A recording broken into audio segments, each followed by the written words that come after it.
Hello hi, welcome to my YouTube channel Aadharshila classes. और कल हमने क्वेश्चन नंबर 6 तक डिस्कस कर लिया था। एनसीईआरटी 10th की बात कर रहे हैं जिसमें टॉपिक था ट्रिग्नोमेट्री। तो आज हम क्वेश्चन नंबर 7 डिस्कस करेंगे। ठीक है, तो ज़्यादा समय नहीं लेंगे, सीधा क्वेश्चन पर आएंगे। तो क्वेश्चन नंबर 7 की बात करते हैं।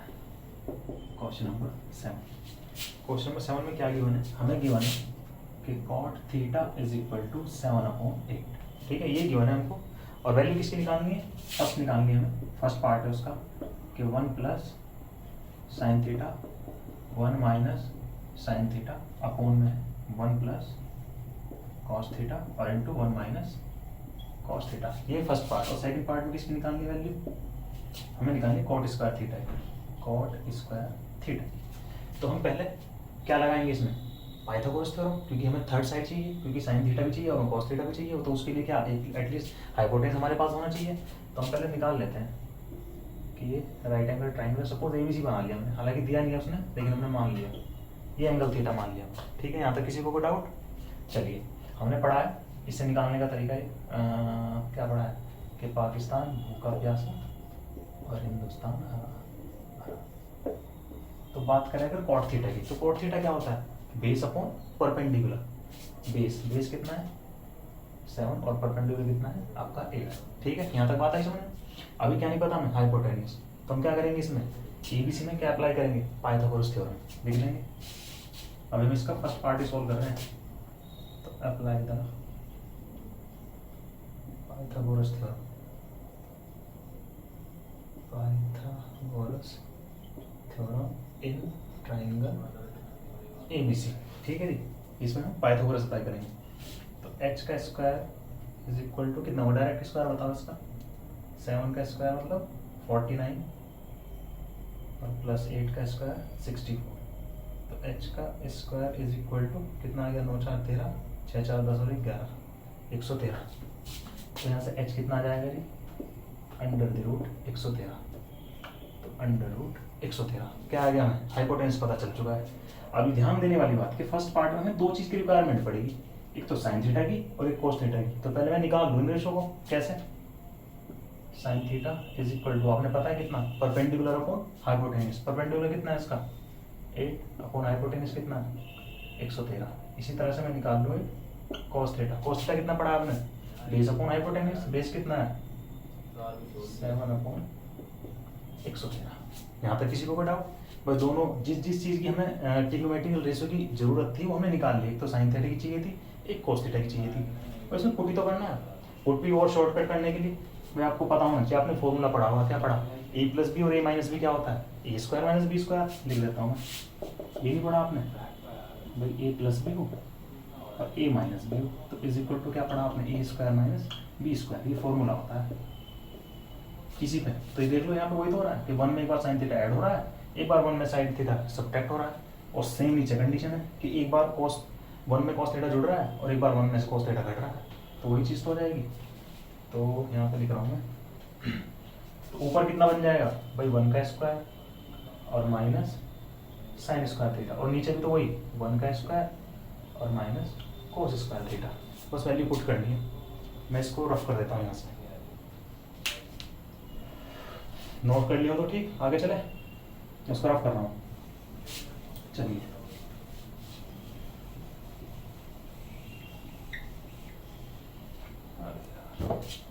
ये cos theta 7 upon under root 113 रख दो भाई। 1 माइनस साइन स्क्वायर थीटा मतलब 8 अपॉन रूट 113 का square upon 1 minus cos theta की वैल्यू कितनी है? 7। तो 7 अपॉन रूट 113 का स्क्वायर। ठीक है, चलो आगे। तो 1 माइनस ये क्या हो जाएगा?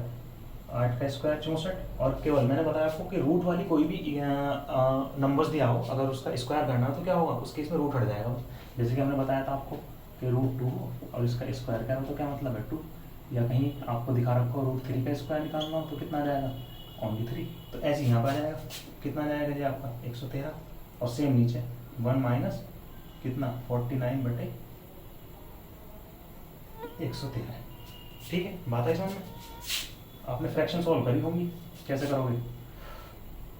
113 क्या लोगे आप? एलसीएम तो जब यहाँ पे 113 पे एल्सियम लोगे तो कितना आ जाएगा, 113 माइनस 64, और ऐसे नीचे एल्सियम लोगे 113 और ये कितना आ जाएगा, 113 और माइनस 49, 113 से 113 कैंसिल, सेम है। चलो जी कितना बचेगा, 113 में से 64 जाके 49, और 113 में से 49 जाके 64, बस ये आपका आंसर है। कोई डाउट किसी को? भाई कुछ नहीं करा हमने, सबसे पहले हमने क्या करा, हमें क्या दिया था, कोट थीटा की वैल्यू दी थी, कितनी दी थी, 8/7, ठीक है, यानी कि बेस पता था हमें और एक परपेंडिकुलर पता था, तो वहाँ की हेल्प से हमें क्या निकाल लिया, उसका हाइपोटेनस निकाल लिया।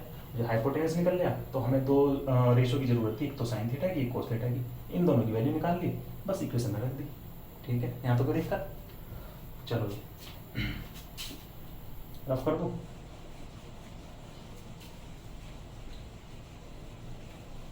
चलिए अब इसका सेकंड पार्ट और सॉल्व करना है। सेकंड पार्ट में क्या दिया हुआ है, सेकंड पार्ट में हमें निकालना है केवल कोट स्क्वायर थीटा की वैल्यू।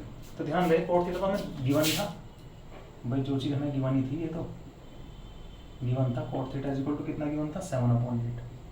तो ये चीज़ तो हमें पहले से दी हुई थी, तो क्या करना है, उसका स्क्वायर तो करना है। तो क्या करोगे आप, 7/8 का स्क्वायर कितना आ जाएगा, 49/64, बस यही निकालना था। कोई डाउट? चलो आगे।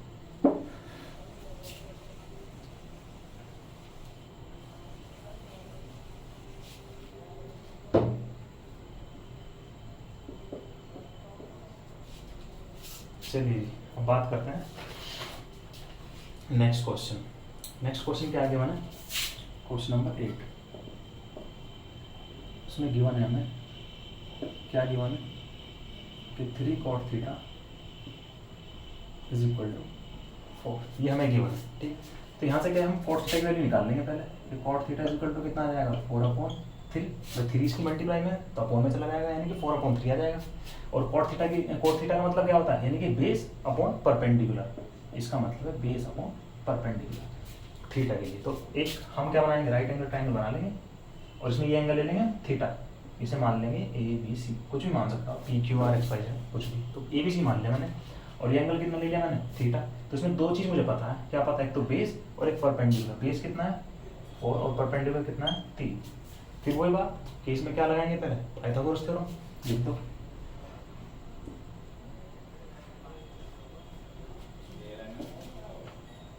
Apply the Pythagoras theorem in triangle ABC, ठीक है जी।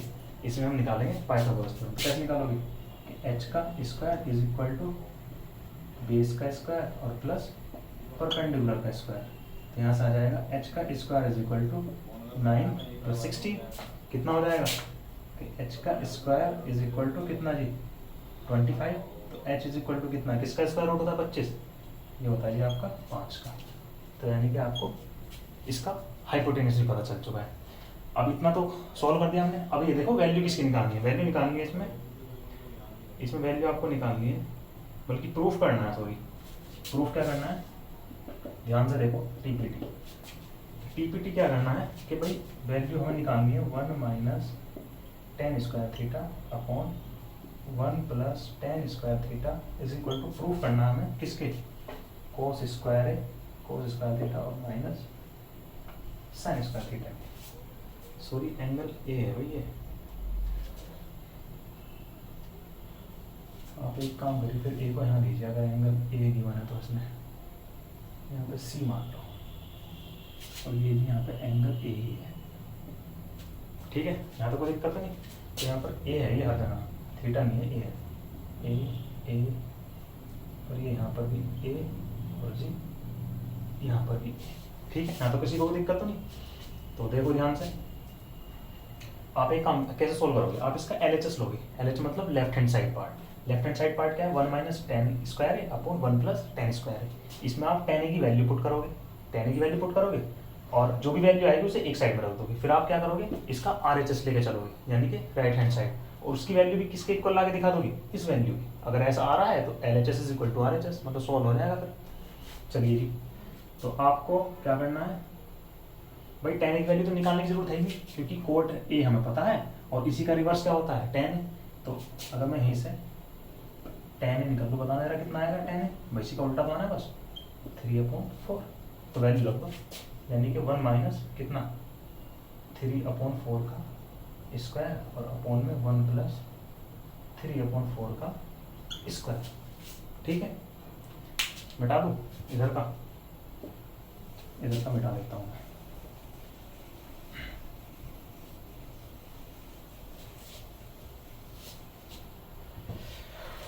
कर दो जी सॉल्व। तो 1 माइनस कितना आ जाएगा 9/16 और अपॉन में आ जाएगा 1 प्लस 9/16। आप क्या करोगे 16 एलसीएम ले लो, जब 16 एलसीएम लोगे तो कितना आ जाएगा 16 माइनस 9 और अपॉन में यहाँ पर भी 16 एलसीएम ले लो तो कितना आ जाएगा 16 प्लस 9। कर दो जी, 16 में से 9 जाएगा कितना बचेगा 7, 16 से 16 कैंसिल, तो ऊपर तो 7 बचा और नीचे कितना 16 9 25, तो 7/25। LHS की वैल्यू आई है जी, यहाँ पे लिख देंगे LHS, ये था LHS लेके चले थे हम। 1 minus tan square upon 1 plus tan square, value कितनी आ गई 7/25। अब क्या लेके चलेंगे RHS, और उसकी वैल्यू किसकी इक्वल आनी चाहिए 7/25 की। ठीक है, चलिए लेके चलते हैं।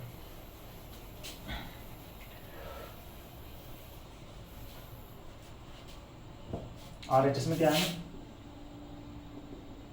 RHS यानी कि राइट हैंड साइड, RHS में क्या है कि cos स्क्वायर है और माइनस साइन स्क्वायर है।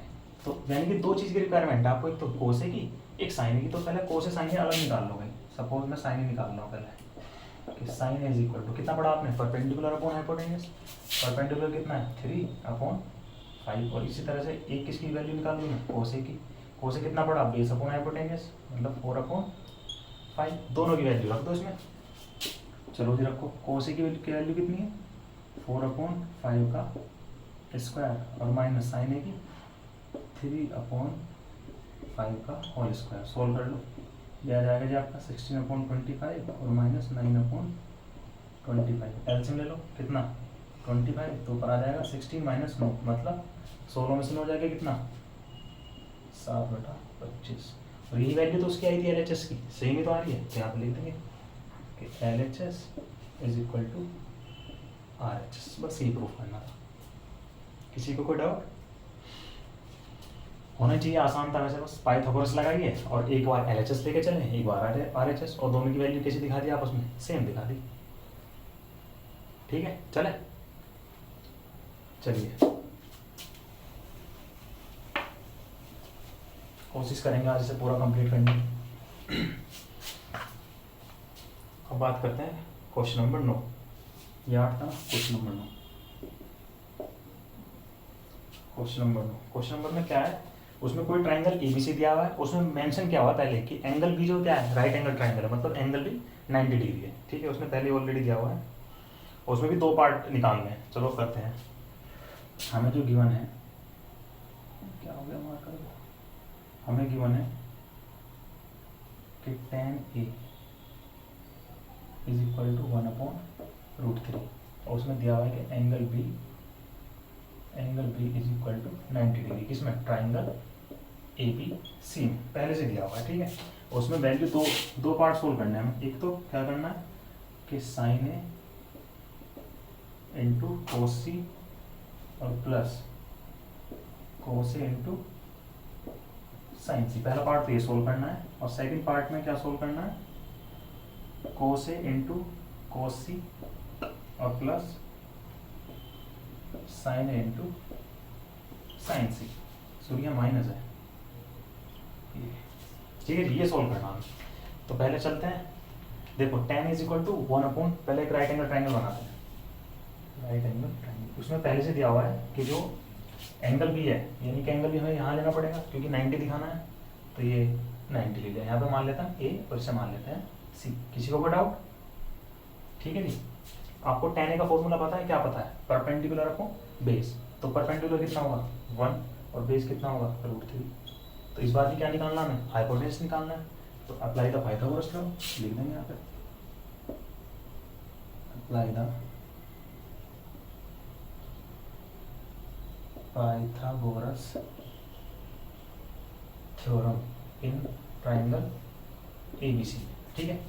ABC में पाइथागोरस थ्योरम अप्लाई कर देंगे तो क्या करेंगे कि h का स्क्वायर इज इक्वल टू 1 का स्क्वायर और प्लस √3 का स्क्वायर। तो h का स्क्वायर कितना आ जाएगा जी, 1 का स्क्वायर 1 और √3 का स्क्वायर 3। तो h का स्क्वायर इज इक्वल टू कितना आ जाएगा 4। तो खाली h कितना आ जाएगा, कितना आ जाएगा, ये किसका स्क्वायर रूट होता है 2, समझ रहे हैं। ये रूट स्क्वायर रूट किसका होता है 4, 2 का। तो हाइपोटेनस कितना है ये आपका 2, हाइपोटेनस 2 आ गया। अब निकाल लो, फर्स्ट पार्ट आपको सोल्व करना है। फर्स्ट पार्ट में किस किस की जरूरत पड़ेगी हमें, तो साइन ए की, एक कोस सी की, मतलब सारे ही अलग अलग निकालने पड़ेंगे हमें, चारों की चारों वैल्यूज अलग निकालनी पड़ेगी। क्योंकि हालांकि साइन है लेकिन साइन के साथ यहाँ एंगल सी दिया हुआ है, या एंगल दिया हुआ है। इसी तरह से कोस भी है लेकिन कोस के अलग अलग एंगल दिए हुए हैं। यहाँ पे कोस सी के हिसाब से निकालना है और यहाँ ए के हिसाब से निकालना है। तो चारों की वैल्यू निकालनी पड़ेगी। अगर खाली एंगल ए यहाँ होता, एंगल ए यहाँ होता तो साइन ए ही निकाल लेते, खाली हमें अलग अलग नहीं निकालना पड़ता चारों का, 2 से ही काम चल जाता साइन और कोस से। लेकिन हम एंगल अलग अलग है तो इसलिए सारे ही ट्रिग्नोमेट्रिक रेशियो अलग अलग निकालने पड़ेंगे। कैसे बताता हूँ मैं, देखो आपको क्या करना है, सबसे पहले आपको साइन ए की वैल्यू निकालनी है। Sine is equal to, sine आपने पढ़ा कितना, परपेंडिकुलर अपॉन हाइपोटेनस, ए के हिसाब से परपेंडिकुलर यही है, अपॉन हाइपोटेनस 2। अब निकालना है cos c, ध्यान रहे c यहाँ है, इस बार c ऊपर है। और मैंने बताया जब कोई भी एंगल अगर ऊपर दिया हो, ऊपर की बात करता है तो उसमें उस केस में क्या होना है, उस केस में बेस और परपेंडिकुलर आपस में क्या हो जाते हैं, इंटरचेंज हो जाते हैं। तो कोस के लिए फॉर्मूला क्या पढ़ा आपने भाई, बेस अपॉन हाइपोटेनस। तो c के हिसाब से बेस कौन होगा, a की होगा, अपॉन हाइपोटेनस 2। इस तरह से वैल्यू निकालनी किसकी, कोस ए की वैल्यू निकालेंगे। कोस का फॉर्मूला क्या है, बेस अपॉन हाइपोटेनस, बेस कितना है √3 और हाइपोटेनस कितना है 2। अब निकालेंगे किसकी, साइन सी की। ध्यान रहे फिर एंगल सी दे दिया, इस बार फिर इंटरचेंज होंगे बेस और परपेंडिकुलर। तो साइन सी का फॉर्मूला क्या पढ़ा आपने, परपेंडिकुलर अपॉन हाइपोटेनस। तो इसके हिसाब से परपेंडिकुलर कौन सा होगा, √3 और अपॉन हाइपोटेनस 2। बस चारों की वैल्यू निकल गई। आपको फर्स्ट पार्ट में पुट करना है तो लिख देंगे इस बात को, कर दूँ। चलिए वैसे लैंग्वेज आप खुद ही लिख लेना, मुझसे ज़्यादा ना लिखाओ। पुटिंग द वैल्यू ऑफ किस किस की, एक तो साइन ए की, एक आपका cos सी की, एक आपका cos ए की और एक आपका साइन सी की, चारों की वैल्यू पुट करनी है। तो ध्यान रहे कि लिखो भाई 1/2 इंटू 1/2 और प्लस √3/2 और इंटू √3/2, ठीक है। वैल्यू पुट कर दी, करो सॉल्व। 1 की 1 में 1, 2 की 2 में 4 प्लस, तो जब √3 की √3 मल्टीप्लाई करोगे कितना आएगा 3 और 2 की 2 में 4, कर दो सॉल्व फ्रैक्शन। 4 एक जैसे डिनोमिनेटर है तो कोई आसान उपज की चीज़ें ऐसी कैसे जुड़ जाएंगी, एज इट पता है ना भाई। आपने फ्रैक्शन तो सॉल्व करी होंगी यार, पिछली क्लास में आप करते हैं। कैसा होता है कि अगर डिनोमिनेटर सेम हो तो ऊपर के डिनोमिनेटर आपस में ऐड हो जाते हैं। अगर डिनोमिनेटर सेम नहीं होते तो उस केस में क्या होता है, एलसीएम लेते तब सॉल्व करते हैं। लेकिन यह सेम है तो कुछ नहीं करना, बस 1 + 3 इज इक्वल टू 4/4, 4 से 4 कैंसिल, आंसर 1। यहाँ तक किसी को कोई डाउट भाई, कुछ नहीं करा, चारों ट्रिग्नोमेट्रिकल रेशियो की वैल्यू निकाली है और उसे इक्वेशन में रखा है यहाँ पे जिस हिसाब से दी हुई थी, बस आंसर कितना आ गया 1। अब इसका सेकंड पार्ट और सॉल्व करना है इसे। इसके लिए भी क्या निकालने पड़ेंगे हमें, ट्रिग्नोमेट्रिकल रेशियो निकालने पड़ेंगे। हालांकि ज़रूरत नहीं है, निकाल तो ली, बस रखने ही। चलो कर दो रफ।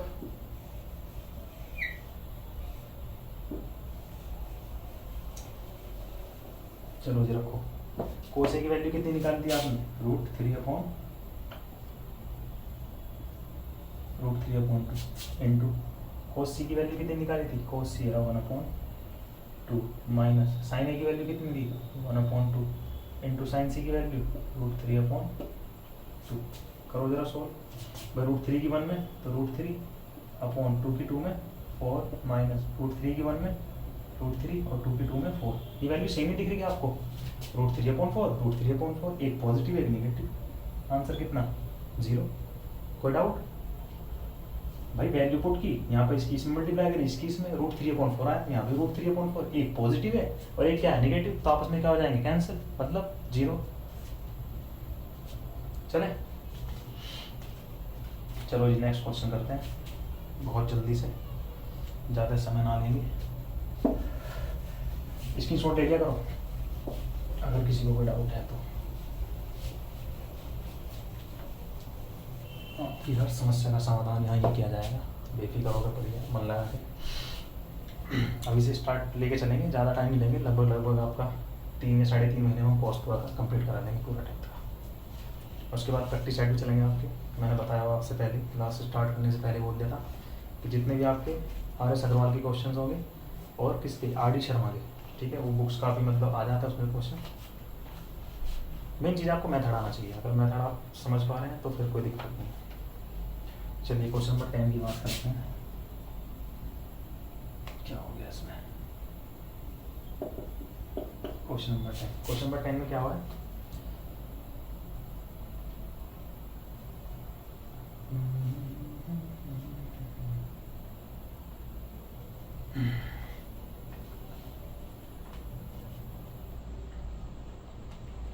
क्वेश्चन नंबर 10 में PQR दिया हुआ है। अच्छा PR क्या है, एक सेकंड देख लेते हैं क्वेश्चन, एक सेकंड रुकिएगा आप ज़रा, क्वेश्चन देख लेता हूँ मैं।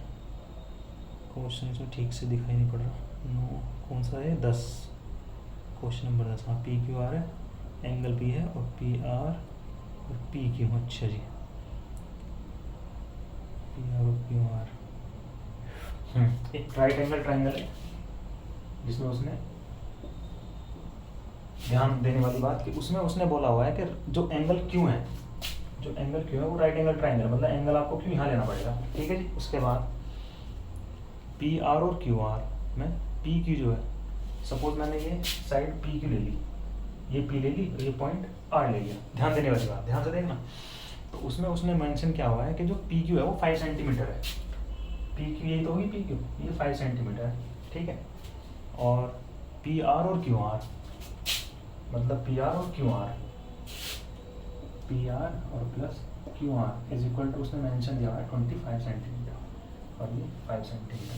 देखो एक तरह से उसने क्या किया, उसने एक ट्राइंगल है, कौन सा PQR है, जिसमें एंगल Q को राइट एंगल ट्राइंगल दिखाया उसने, और उसने दो साइड का सम दे दिया, मतलब जैसे PR का और RQ का। देखो यहाँ से स्टार्ट हुए हम, एक तरह से इसका पैरामीटर सा ये, और यहाँ का रुक गए, तो इतना जो उसने साइड का जो सम दिया वो 25 दिया हुआ हमें, ठीक है। और ये कितना दिया हुआ है 5। तो आप एक चीज़ बताओ, अगर मैं बेस को थोड़े टाइम के लिए x मान लूँ, सपोज ये मैंने x मान लिया, तो आप इस साइड को बता सकते हो ये कितनी रही होगी भाई। अगर मैंने ये x मान ली तो ये कितनी रही होगी, यहीं से देख लो आप, कौन सी मैंने QR, अगर मैंने इसके QR को x मान लिया तो PR plus x is equal to 25। तो यहाँ से PR कितना आ जाएगा बताना जरा, 25, x को ले जाओ माइनस x, ये कितना आ गया आपका 25 माइनस x। यहाँ पे किसी को कोई डाउट? अब हमें एक तरह से तीनों साइड ही पता है लगभग, लेकिन हम अगर x की वैल्यू पता चल जाए तो हम एग्जैक्ट वैल्यू बता सकते हैं तीनों, समझ रहे हो, वो उसमें x आ रहा है ना, अगर x की वैल्यू हमें पता चल जाए तो हम तीनों साइड की एग्जैक्ट वैल्यू निकाल सकते हैं। तो एग्जैक्ट वैल्यू निकालने के लिए क्या करोगे, हमें पता है पाइथागोरस थ्योरम आपने पढ़ी है, लगा दो इसी में, लिख दो apply the Pythagoras theorem, apply the Pythagoras theorem in triangle किसमें PQR। तो PQR में निकालोगे तो हाइपोटेनस कितना है इसका 25 और माइनस x का whole square is equal to base कितना आपका x का स्क्वायर और प्लस परपेंडिकुलर कितना है 5 का स्क्वायर, डायरेक्ट लिख दूँ 25। चलो जी सॉल्व कर दो इसको। आपने पढ़ा होगा a माइनस बी का whole square, a minus B का होल स्क्वायर कितना पढ़ा है, a square plus B square और माइनस 2a, ये आपने पढ़ा है। तो यही तो वो चीज़ है, देखना जरा ध्यान से, बस a की जगह 25 है और b की जगह x है, तो a स्क्वायर यानी कि x का स्क्वायर, बस सॉल्व करना है इसको, करो खोल दो इसको a माइनस बी के हिसाब से। तो जब आप 25 का स्क्वायर और प्लस b की जगह कौन है x, तो x का स्क्वायर और minus 2ab, 2 into 25 into x, 2ab। बात आई समझ में भाई? ए 25 मान के चले थे हम, और बी कितना मान के चले थे? एक्स। तो A square plus B square minus 2ab। यहाँ तक किसी को डाउट? चलो आगे लिखा है हमारा एक्स स्क्वायर प्लस 25। अगर इक्वल में दो चीज एक जैसी आ जाए तो आपस में क्या हो सकती है? कैंसिल हो सकती है। जैसे एक्स स्क्वायर से एक्स स्क्वायर कैंसिल, तो यहाँ कितना आ जाएगा? 25 का स्क्वायर होता है 625, और माइनस 25 दूनी 50x इज इक्वल टू 25। तो हम क्या करेंगे? जो एक्स वाली टर्म है उन्हें एक साइड ले जाएंगे, और जो केवल नंबर्स हैं उन्हें एक साइड ले आएंगे, यानी कि 25 को मैं इधर ले आऊँ। समझ रहे हो आप? चलो जी, तो यहाँ से मैं लेकर आ सकता हूँ 25 minus 625 minus 25 is equal to 50x। यहाँ तक समझ में आ रहा है? तो 625 में अगर 25 के कितने बचेंगे? खाली 600 इज इक्वल टू कितना? 50x। तो यहाँ से x की वैल्यू कितनी आ जाएगी? 50x इज इक्वल टू 600 है, तो यहाँ से x इज इक्वल टू कितना आ जाएगा? 600 बटे 50, 0 से 0 कैंसिल, और कटने से कितना आ जाएगा? 12। तो x इज इक्वल टू कितना आ गया? 12, 12। तो ध्यान से बताओ जरा भाई, x कितना मान के चले थे हम? इसे x मान के चले थे ना, x कितना आ गया? 12। और यहाँ पे जब 25 में से आप कितना 12 घटाओगे तो कितना बचेगा? 13। तो हाइपोटेनियस कितना आ गया आपका? 13। ठीक, तीनों साइड पता चल गई। मतलब हाइपोटेनियस 13 है, और परपेंडिकुलर 5 है, और बेस कितना आपका? 12। बस वैल्यू निकाल दो। इसकी निकलवा रहा है, क्या निकलवा रहा है? तो वैल्यू निकलवा रहा है साइन पी, कोस पी और टेन पी की। तो वैल्यू निकलवा रहा है वो, निकाल देंगे जी। एक तो साइन पी की वैल्यू निकलवा रहा है, एक कोस पी की निकलवा रहा है, और एक टेन पी की वैल्यू निकलवा रहा है। तो sine P is equal to, आपने पता है कितना? Perpendicular upon hypotenuse. तो पी के हिसाब से देखना, पी जरा ऊपर है, तो परपेंडिकुलर के हिसाब से, इसके हिसाब से परपेंडिकुलर कौन सा हो? ये तो होगा। मैंने बताया नहीं आपको कि एंगल अगर ऊपर आ जाए तो उसमें इंटरचेंज हो जाता है। तो ये क्या होगा? परपेंडिकुलर ही होगा इस बार। कितना? 12, और हाइपोटेनियस कितना? 13। इसी तरह से कोस पी निकाल दो। कोस पी के लिए फॉर्मूला क्या है? Base upon hypotenuse. तो पी के हिसाब से बेस कौन सा होगा? भाई पी के हिसाब से बेस ये तो होगा, ये वाली साइड। कितना? 5 अपॉन 13। चलो जी, एक और बचा बस। कितना? 10 पी। तो 10 पी के लिए क्या होगा? 10 पी आपने पढ़ रखा कितना? Perpendicular upon base. परपेंडिकुलर कितना है? पी के हिसाब से बताओ। परपेंडिकुलर 12, और बेस कितना है? कोई दिक्कत किसी को? तीन ही ट्रिग्नोमेट्रिकल रेशो निकलवा रहा था, बस एंगल अलग चेंज कर दिया उसने। पी भाई साइन पी, कोस पी और टेन पी, तीनों वैल्यू निकाल दी हमने। ठीक है, किसी को कोई डाउट नहीं? चले, चलो जी चलते हैं। रफ कर दो। चलो नोट करो, थोड़ा इम्पोर्टेंट क्वेश्चन है, लिख लो इसको। इम्पोर्टेंट ही क्वेश्चन है, थोड़ा नोट करो इसे अच्छे से, समझो इसे। नेक्स्ट चलते हैं फिर।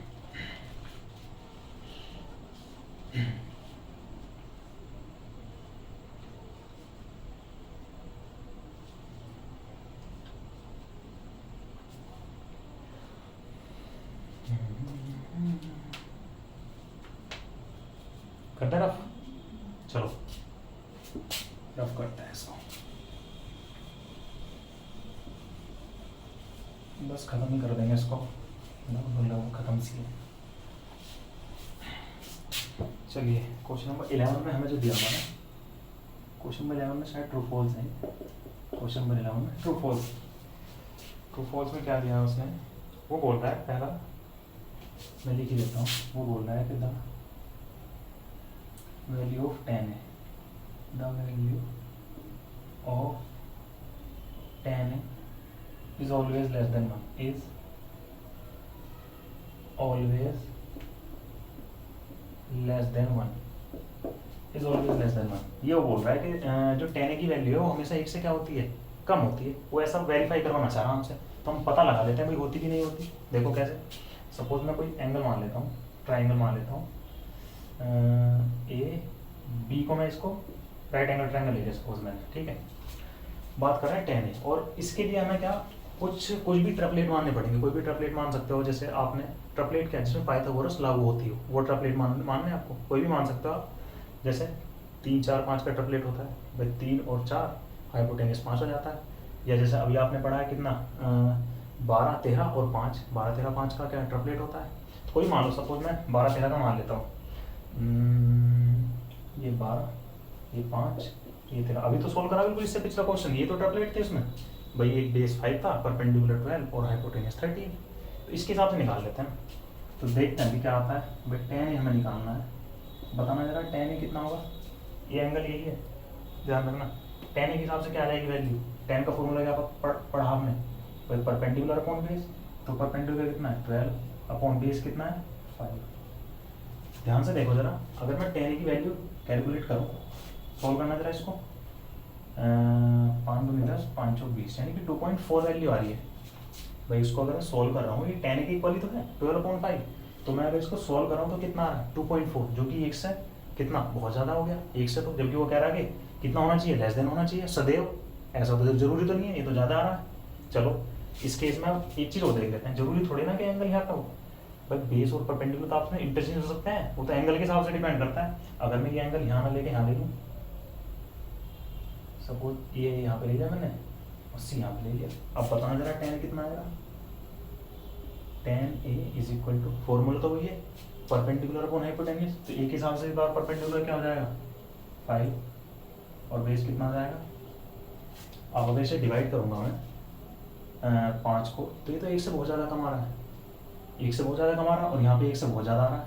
तो यानी कि कहने का मतलब क्या है कि जो tan ए की वैल्यू है वो हमेशा कभी क्या 1 से छोटी नहीं ज़्यादा भी हो सकती है। ये कोई कंडीशन नहीं है उसके लिए कि हमेशा 1 से कम ही होगी। ये तो इस केस में तो आ रही है, अब देखो इस केस में बहुत ज़्यादा बढ़ेगी। तो समझ रहे हो, तो क्या हो गया, ये आपका फॉल्स होगी ये बात। मैंने आपको समझा दिया ना कैसे कैसे क्या हुआ। मतलब अगर tan ए की वैल्यू में इससे सोल्व कर रहा हूँ तो कितना आ रहा है 2.4, और tan ए अगर एंगल मैंने चेंज कर दिया तो वैल्यू कितनी हो गई 1 से बहुत ज़्यादा कम हो गई, यहाँ पे 1 से ज़्यादा आ रही है। तो कहने का मतलब है 1 से ज़्यादा भी हो सकती है और 1 से कम भी हो सकती है, लेकिन ऐसा नहीं कि सदैव 1 से कम ही रहेगी, ये कोई वो नहीं है। तो इसके लिए केस में क्या हो जाएगा फॉल्स। चलिए नेक्स्ट, समझ आ गया ना बात। चलो ये फर्स्ट पार्ट था क्वेश्चन नंबर 11 का। अब सेकंड पार्ट करते हैं इसका। सेकंड पार्ट में क्या कह रहा है कि sec a is equal to 12/5। वो कह रहा है कि ये बात सही है कि गलत है। तो sec a फॉर्मूला लगा लो, कितना होता है sec a का, हाइपोटेन्यूस अपॉन कितना बेस, भाई हाइपोटेन्यूस अपॉन बेस। तो ये तो ऐसे ही पता चल रहा है सही बात होगी। क्यों बात होगी सही, एक चीज मैंने बताई आपको, हमेशा राइट एंगल ट्राइंगल में जो हाइपोटेन्यूस होता है वो उस ट्राइंगल की सबसे बड़ी साइड होती है। ट्राइंगल उस ट्राइंगल की कौन सी, हाइपोटेन्यूस, मतलब बेस से बड़ी होगी और क्या आपके परपेंडिकुलर से बड़ी होगी। तो यहाँ वही तो बात आ रही है, बेस आपका 5 है और परपेंडिकुलर आपका कितना है 12। तो यानी कि इससे क्या होगी बड़ी होगी। और हम यहाँ पे पाइथागोरस भी लगाएंगे। सर आप कह रहे हो कि सर परपेंडिकुलर भी, आपके मन में क्वेश्चन आया होगा कि सर परपेंडिकुलर भी तो अभी, भाई ये तो हाइपोटेन्यूस है ये बेस है, तो परपेंडिकुलर आपका ज़्यादा हो जाएगा। कैसा हो जाएगा भाई, जब हम इसमें अप्लाई करेंगे, apply the Pythagoras theorem h² is equal to p² और प्लस b²। अब जरा देखिए h कितना है 12 का स्क्वायर और प्लस कितना p हमको फाइंड करना है और प्लस b का स्क्वायर, b कितना है आपका 25। तो p का स्क्वायर कितना आ जाएगा 144 माइनस 125। कहने का मतलब है जब p को आप सोल्व करोगे तो क्या इससे तो कमी आएगी भाई, इसके स्क्वायर से तो कमी आएगी, 12 से तो कमी आएगी ना, क्योंकि ये सबसे बड़ी साइड है इसकी। तो बात सही तो है, तो ये बात हो जाएगी हमारी ट्रू। बात समझ आई, यानी कि हाइपोटेन्यूस की इसने सबसे बड़ी साइड दे दी। अब इससे बड़ी साइड कोई सी हो नहीं सकती, ना ही तो बेस हो सकता है और ना ही क्या परपेंडिकुलर हो सकता है। क्योंकि जब पाइथागोरस अप्लाई करेंगे तो उस केस में परपेंडिकुलर क्या होगा हाइपोटेन्यूस से कम निकल जाएगा, ना कि उससे ज़्यादा। जो बड़ी साइड है वो है। तो ये बात सही है कि हाइपोटेन्यूस बड़ा है और बेस छोटा है। इसी से पता निकल जाएगा हमें, आपको आगे कुछ करने की जरूरत ही नहीं है। बस ये देख लो कि ऐसा ना हो कि कहीं हाइपोटेन्यूस छोटा दे दे और क्या बेस या परपेंडिकुलर ज़्यादा बड़ी साइड दे दे, तो उस केस में गलत हो जाता है। लेकिन इसमें हाइपोटेन्यूस बड़ा नंबर दिया हुआ ऑलरेडी, तो ये बात सही है। ठीक है, चलो नेक्स्ट, तो ये ट्रू है। अब बात करते हैं इसका थर्ड पार्ट। वो कह रहा है थर्ड पार्ट में कि जी cos A is is abbreviation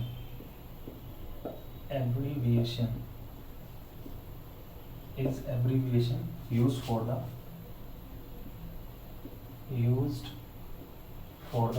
किसके लिए, कोसेकेंट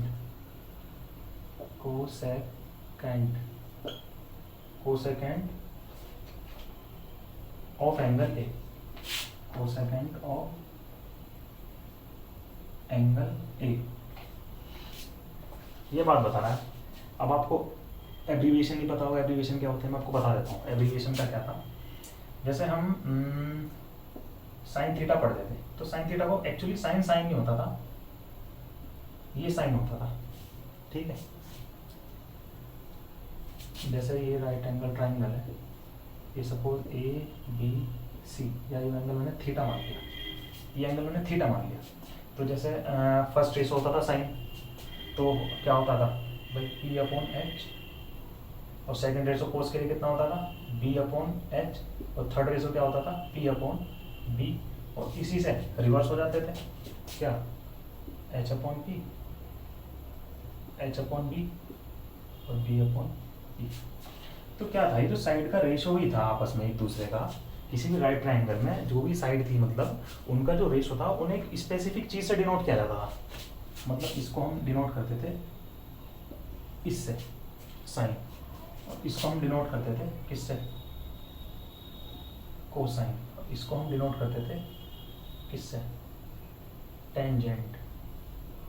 ध्यान से देखते ना जरा, टेंजेंट, और इसको डिनोट करते थे हम कोसेकेंट, और इसको डिनोट करते थे हम सीकेंट बोलते हैं, सेकेंड बोल सकते हैं, और इसको डिनोट करते थे हम कोसेटेंजेंट, क्या था, कोटेंजेंट,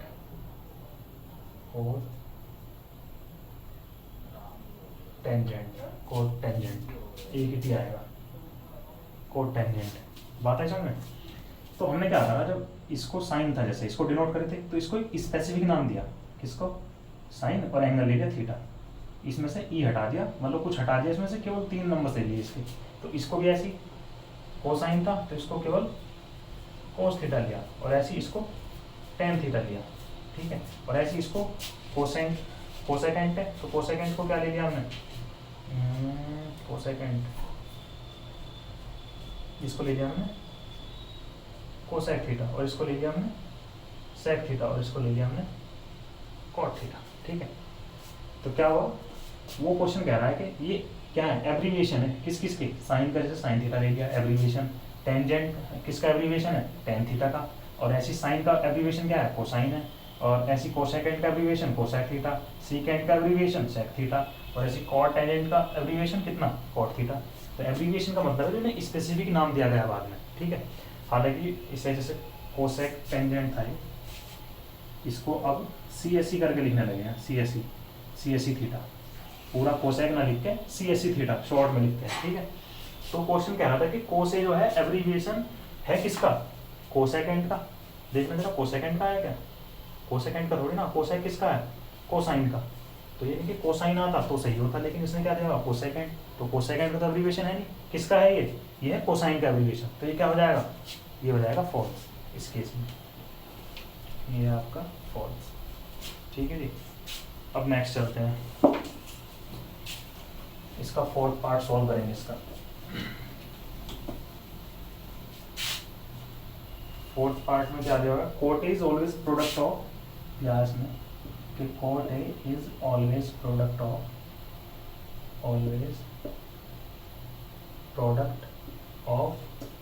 कॉट इनटू ए।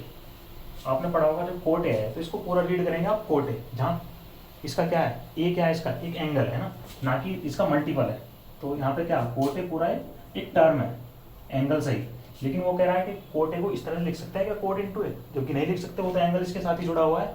भाई एंगल तो इसके साथ ही जुड़ा हुआ है, तो ऐसा थोड़ी ना हो सकता है। आप पूरा क्या रीड करते हो, साइन को साइन थीटा रीड करते हो ना, तो ऐसा थोड़ी ना कि साइन इंटू थीटा करते हो, ये ऐसा थोड़ी ना होता है। एंगल इससे जुड़ा हुआ है, तभी पूरा कोट ए बोला जा रहा है, ना कि कोट इनटू ए, तो गलत हो जाएगा। तो इसे क्या बोल लेंगे, इसे बोल लेंगे फॉल्स, क्योंकि ए क्या है, इसका एंगल है, उसके साथ ही जुड़ा हुआ है वो, उसके बिना उसकी कोई अहमियत नहीं है। तो एंगल का होना बहुत जरूरी है, ठीक है, चले आगे। चलो जी, थर्ड हो गया आपका, सॉरी फोर्थ है आपका, लास्ट रह गया है फिफ्थ पार्ट में क्या कह रहा है कि sine theta is equal to 4/3 for some angle theta, for some angle theta.